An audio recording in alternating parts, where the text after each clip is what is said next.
네, 안녕하세요. 날씨가 많이 따뜻해졌죠. 네. 이제 두꺼운 코트나 패딩 점퍼는 다 옷장에 들어갔을 겁니다. 그런데 예쁜 얇은 옷을 꺼내다 보면은 내가 작년에 입었던 옷이 아닌데 하는 생각이 들 겁니다.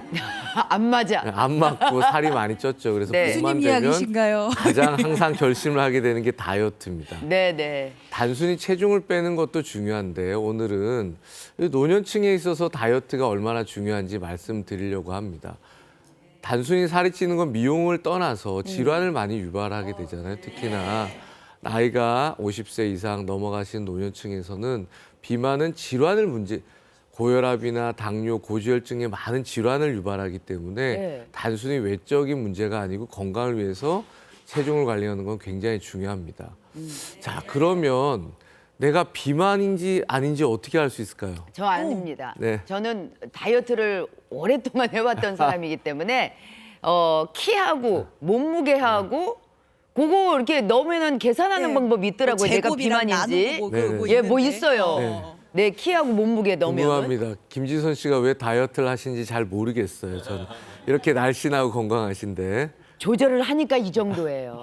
예. 네, 김지선 씨가 말씀해 주신 키랑 몸무게를 가지고 계산한 식으로 비만을 평가하는 대표적인 지표가 체질량 지수란 겁니다. 체질량 지수를 통해서 비만을 평가할 수 있는데 이건 서구인과 동양인이 좀 차이가 있지만 보시다시피 비만 전 단계 정상은 체질량 지수가 23 미만이고요. 25가 넘어가게 되면 이제 비만이라고 얘기할 수 있고 30 이상은 2단계 비만, 고도 비만이라고 할 수 있고 3단계 비만은 체질량 지수가 35 정도 됩니다. 예를 들어서 우리가 보통 체격이라고 생각하는 160cm에 64kg 정도 되면 체질량 지수가 25가 됩니다. 아, 그래요? 그래서 과체중에 들어가게 되는, 아이고. 비만에 들어가게 되는 거죠. 오. 그래서 비만은 의외로 내가 정상이라고 생각했던 어르신들이나 일반인들이 비만에 들어가는 경우가 많습니다. 아, 요거. 그런데 문제는 예를 들어서 우리가 굉장히 건강해 보이는 뭐 키가 크신 서장훈 씨나 네네네. 또는 강호동 씨나 네. 체질량 지수를 재면 아마 한 30 정도 나올 거예요. 그래요. 근데 그분들은 다 비만인가? 그렇지. 비만은 그럼 체질량 지수로만 평가할 수 있는가? 오. 강호동 씨는 비만인가요? 강호동 씨는 비만 아닌가요? 아니 근데 근육이 예. 진짜 많잖아. 근데 저희 근육질이잖아. 예전에 한번 그분 근육을 봤더니 근육이 엄청나게 많다고 하더라고 네. 몸 안에. 체질량 지수는 체격을 다 대변하진 않습니다. 아, 그래요? 보편적인 일반적인 키와 몸무게를 기준으로 만든 거기 때문에 오. 그 기준을 벗어나는 너무 크기가 크다든지 예를 들어서 유도 선수 무제한급 운동을 하루 10시간씩 하신 분이 이게 예를 들어서 비만일 수는 없잖아요. 그런 분들은 대변할 수 없어서 또 하나 보는 것이 복부 지방입니다. 복부 지방. 그러면은 허리 둘레 같은 네, 거 허리 재는 거예요? 둘레를 재는 거죠. 허리 둘레를 재라고 하면 어머님들도 마찬가지일 겁니다. 본인 허리에서 가장 가는 데를 재고 싶어 하시거든요. 가는 거 재는 거 아니에요? 본인 허리는 배꼽 주변에서 재시면 됩니다. 배꼽 주변에서 재서 이것도 서구인과 동양인들은 체형이 다르기 때문에 기준이 좀 다른데 남성은 90cm, 여성은 85cm 이상이면 복부 비만이라고 얘기할 수 오, 있습니다. 그래요? 그래서 두 가지, 체질량 지수도 25가 넘고 체질량 지수는 뭐 계산하기 복잡하게 생각하실 필요 없어요.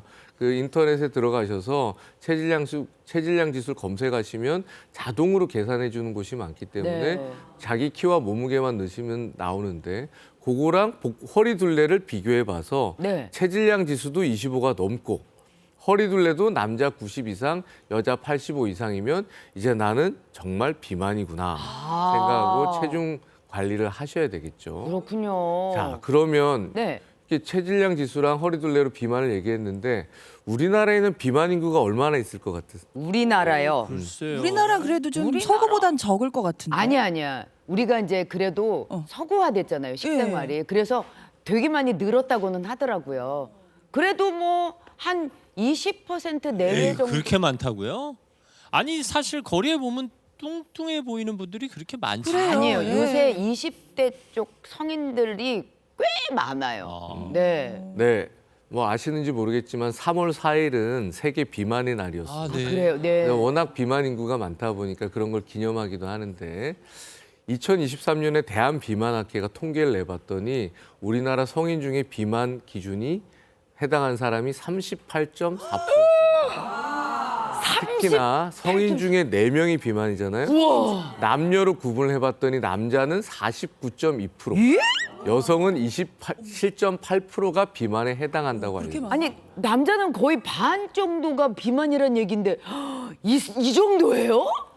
이거 문제가 큰 거 아닌가요? 네, 굉장히 비만이 본인이 생각하는 기준과 실제적으로 평가를 해보면 많은 차이를 볼 수 있습니다.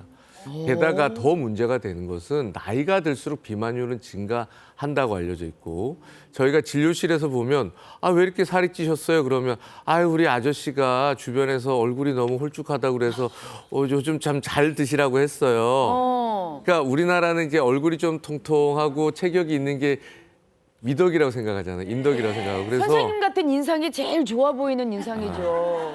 저는 비만이 맞습니다. 어떻게? 그래서 비만은 어르신들이 특히나 외형적으로 너무 마르면 주변 사람들한테 왜 어디가 아프냐 이런 얘기를 맞아요. 들으니까 체중을 관리를 못 하신 분이 있어요. 하지만 비만은 미용의 문제가 아닙니다. 이제는 비만이 비만이 아니고 비만병이라는 표현을 쓰기 때문에 비만병. 질환의 문제인 겁니다. 비만은 여러 가지 질환을 많이 일으키는데 네. 어떤 질환을 일으키는지 한번 볼까요? 네. 자, 당뇨병 얘기를 제가 많이 드렸는데 머리부터 발끝까지 생긴다고 그랬습니다. 비만도 마찬가지예요. 비만은 지방이 체내에 많이 쌓이게 되고 특히나 아까 허리둘레를 쟀을 때 내장 지방이 많다고 그랬잖아요. 내장 지방이 많아지면 이 내장 지방은 불필요한 지방이기 때문에 염증 물질을 많이 만들어냅니다. 이런 염증이 만성 염증이 일으키게 되면 결국은 혈당을 조절하는 인슐린의 기능을 떨어뜨려서 당뇨가 생기게 되고 대사증후군이 생기고 또한 이런 과도한 지방과 염증은 혈관 기능을 떨어뜨려요. 네. 혈관이 딱딱해지는 거죠. 그러다 보면 혈압이 올라가고 혈관에 찌꺼기가 많이 쌓이게 되고 그러다 보면 혈관이 막혀서 심혈관 질환, 심내혈관 질환이죠. 뇌졸중이나 심장병이 생길 수가 있는 겁니다. 어머님들 동의하실 겁니다. 체중이 많이 나가서 무릎이 아파서 병원 가면 제일 많이 하는 얘기가 뭐예요? 살을 빼시라고. 빼세요. 체중이 많은 건 관절에 부담이 되게 됩니다. 그래서 무릎이 아프죠. 관절은 하나가 아프면 다른 관절이 또 아픕니다. 무릎이 아프면 허리가 아프고 고관절이 아프고 네. 다양한 퇴행성 관절 질환이 생기게 되죠. 최근에 비만의 중요한 합병증 중에 하나로 제시하고 있는 게 암입니다. 암까지도. 암은 만성염증, 오래된 만성염증으로 생기는 여러 가지 기작이 많이 알려져 있고 유방암, 난소암, 간암, 대장암 등이 대표적으로 비만과 관련된 암으로 설명이 되고 있습니다. 또 하나 비만은 이게 배만 나오는 게 아니에요. 몸의 모든 데 살이 찌다 보니까 기관지에도 살이 찌고 코 안에 비갑계란 것도 살이 찌고 네. 하다 보니까 어떻게 수면을 하다 보면 목 안의 구조가 호흡을 하는 곳이 좁아지다 보니까 수면 무호흡이 생겨요. 아유. 그리고 체중이 많이 나가고 비만해지면 약간 우울하잖아요. 네. 그래서 노년층의 비만은 우울감을 동반하게 됩니다. 그렇군요. 그래 그런 것들도 다 내 몸을 나쁘게 하는 이유가 되겠죠. 그래서 네. 비만은 관리가 굉장히 중요합니다. 아유, 이거 뭐 웬만한 질환은 쉽게 노출된다는 얘기는 그러니까요. 아니에요. 진짜 관리 잘해야겠네요, 교수님. 네. 비만은 관리하는 것이 굉장히 어렵잖아요. 그래서 오늘은 모든 비만을 다 설명드릴 수는 없고 네. 노년기에 오는 근감소성 비만과 갱년기 비만 관리법에 대해서 먼저 말씀드리려고 합니다. 네. 근감소성 비만이란 게 뭘까요? 근육이 빠지는 거고. 근육이 빠지는 비만? 네. 말 그대로 뭐예요? 체형으로 보면 네. 올챙이 배를 가지고 팔다리는 가는 분들. 왜 거미 몸이라고 해야 되나요? 네, 어르신들한테 특히 많죠. 그러니까 점점 어르신들 그런 식으로 어르신들이 체형이 많습니다. 변해요. 특히 60세 이상의 노년층은 나 젊었을 때 40대랑 체중은 별로 늘지 않았어요. 예. 하는데 질환이 많이 생긴단 말이죠. 네. 근데 그분의 체형을 사진을 보면 팔다리는 더 가늘어졌는데 배는 더 많이 나오고 체중은 똑같고 이런 네. 상태입니다. 그래서 근육량이 많이 줄고 특히나 체지방, 특히 내장 지방이 많이 늘면서 체중은 똑같지만 체형에 또 체성분의 변화를 통해서 질환이 많이 생기게 됩니다. 이런 근감소성 비만은 특히나 노년층에 굉장히 위험한데 네. 어떤 위험들이 있는지 한번 설명을 드리려고 합니다. 네. 자, 내가 체중은 똑같은데 팔다리 근육이 적으면 서 있거나 활동하는데 힘이 떨어지겠죠. 네, 네. 그러다 보면 넘어집니다. 나이가 들면서 뼈가 약해지잖아요. 예, 예. 그래서 넘어지면 골절이 상당히 많이 생겨요. 저희 진료실에서 매년 겨울을 맞이하는 11월이나 12월쯤에 어르신들한테 제일 많이 하는 얘기가 부러지지 말고 봄에 봬요. 이런 얘기를 많이 하거든요. 그래도 올 겨울에도 많은 분들이 부러져서 오셨습니다. 아유. 골절은 상당히 특히나 노년층에 위험한 일인데 골밀도가 떨어지고 근육량이 줄면서 행동이나 이렇게 불안정해지기 때문에 골절이 생기기가 쉽습니다. 네. 또 하나 우리가 나이가 들면 저 운동을 했는데 살이 잘 안 빠져요 이런 얘기하시는 분들이 많습니다. 네. 우리 근육은 가만히 있어도 에너지를 쓰는 공장 같은 곳이에요. 근데 근육이 별로 없어지고 배 체지방만 많아졌잖아요. 그럼 같은 운동을 해도 살이 잘 빠지질 않고 저 음식 별로 안 먹는데요 해도 살이 잘 안 빠집니다. 네. 기초 대사량을 유지하는 건 근육이기 때문에 근육을 유지해서 기초 대사량을 확보하는 게 중요하거든요. 그래서 어르신들이 팔다리가 가늘고 배만 나오셨는데 그냥 슬슬 산책만 하세요.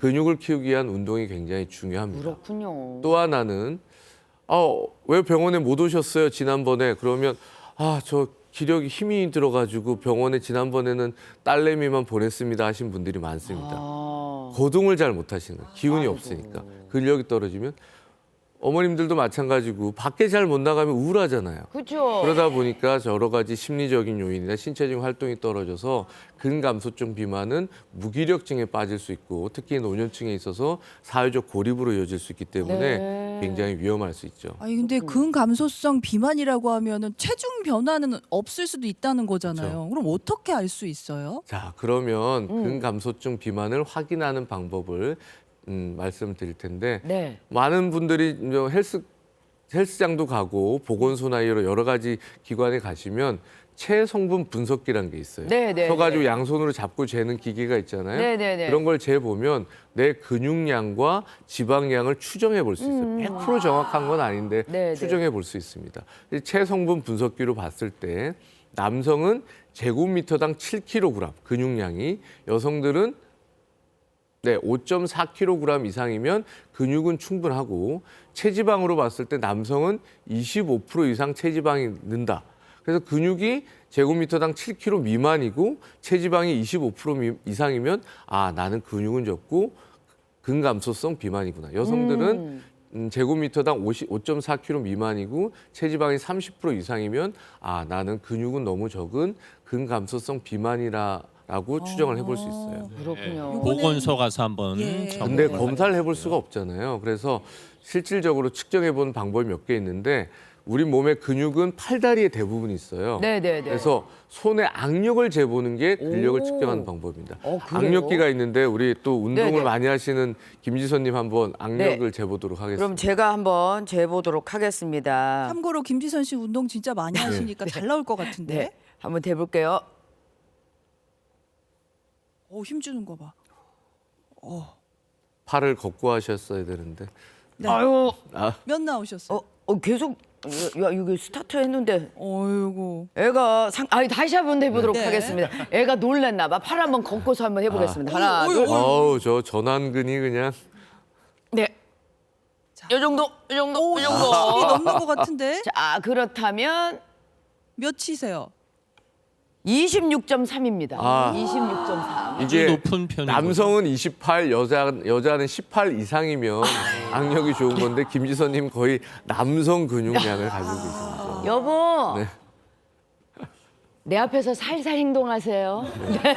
자, 악력기도 집에 없을 수 있잖아요. 그러면 그렇죠. 보조적으로 종아리 둘레를 재볼 수 있는데 종아리. 남성들은 35 정도, 여성들은 33 이상이면 근육량이 충분하다고 얘기할 허벅지 수 말고 있고 종아리를 하는 종아리도 종아리요. 대표적인 근육이 있는 게 허벅지랑 종아리인데 종아리 근육을 재보시면 됩니다. 자, 또 하나는 간편하게 잴 수가 있는데 김지선님 다시 한번 도와주실까요? 네. 이제는 의자를- 상체 근육은 악력기를 이용해서 쟀고 네. 하체 근육량을 재는 간단한 방법을 설명드리겠습니다. 네.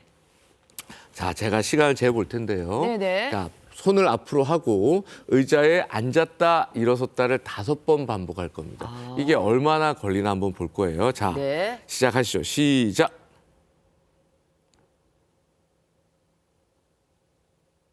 자세가 아주 좋아요. 네. 스쿼트 평소에 많이 하시나 보다. 5번 안 됐나요? 5번입니다. 네네. 자, 이게 12초 이상 걸리면 하체 근육이 좀 떨어졌다고 얘기하는데 네. 김지선 님이 오늘 조금 천천히 배려를 해주셨어요. 너무 빨리 나올까 봐 11초가 나왔어요. 네. 네. 그래서 신체 요게 11초. 하체의 근육량도 상당히 좋은 거죠. 근데 이걸 넘었으면 너무 천천히 움직이거나 하시면 근감소증을 의심해 볼 수 이 있습니다. 속도가 11초면 12초 어르신들 쉽지 않겠는데. 네, 않은 것 어렵습니다. 같아요. 네. 아, 오. 저희 진료 앉았다 일어나는 걸로도 측정이 가능하군요. 저희 진료실에서 진료를 보다 보면 어르신들이 앉았다 일어서는 한 번의 시간도 10초 이상 걸리시거든요. 그렇죠.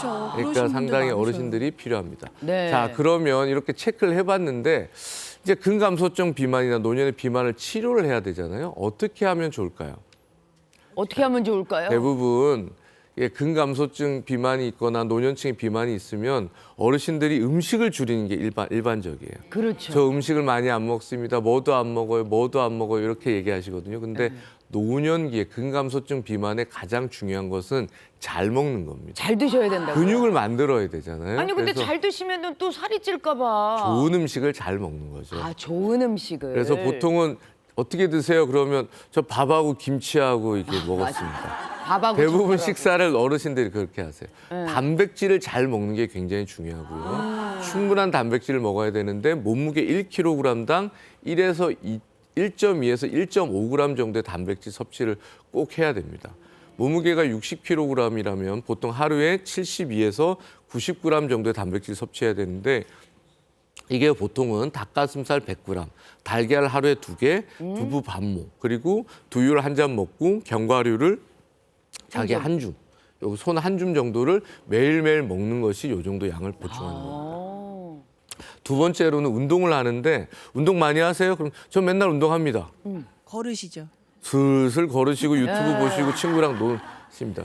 유산소 운동도 좋은데 하루에 1시간 운동한다면 유산소 운동은 10분에서 25분을 하시고 근력 운동을 꼭 하시는 게 중요하고요.